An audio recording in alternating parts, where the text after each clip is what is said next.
Donc je suis très heureuse de recevoir Alfio, comme chaque 2 ans à peu près. Il est là avec toute son équipe de commerciaux. Et donc je vais donc essayer de faire de mon mieux, de présenter donc tous les vins qui sont ici. Donc il va y avoir 7 vins à déguster. Et parmi ces 7 vins, donc sur le domaine, il y a 4 appellations. Un Bordeaux, un Côte de Castillon, un Saint-Émilion et un Saint-Émilion Grand Cru. Ces 4 appellations sont vraiment très différentes.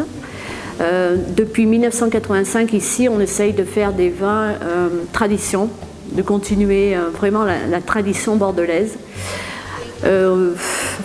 Actuellement, c'est moi qui m'en occupe, puisque Richard, malheureusement, n'est plus parmi nous.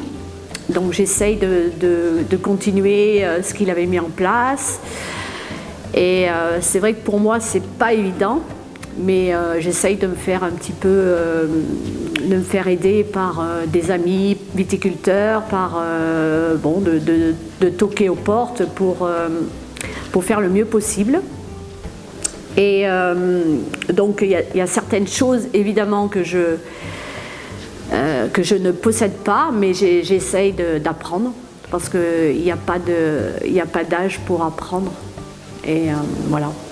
Donc j'espère que la dégustation va très bien se passer et que les différents commerciaux qui sont ici seront heureux de participer. Voilà. En vous souhaitant. Donc là maintenant je vais vous parler un petit peu de mes Saint-Émilion. Donc sur le domaine il y en a 3.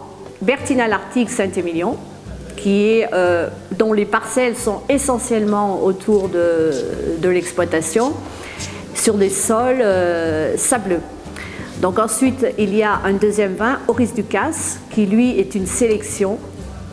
Et sur cette sélection, la grosse différence c'est le terroir et l'élevage en fût neuf.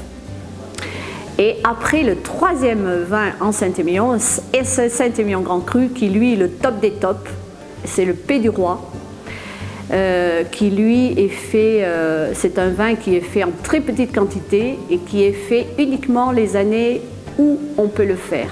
Donc c'est un vin à boire avec modération, mais je pense qu'une fois qu'on l'a dégusté, on ne peut plus l'oublier, tellement qu'il est magnifique, quoi. Je ne dirais pas que c'est un des meilleurs vins du monde, mais Richard travaillait très bien.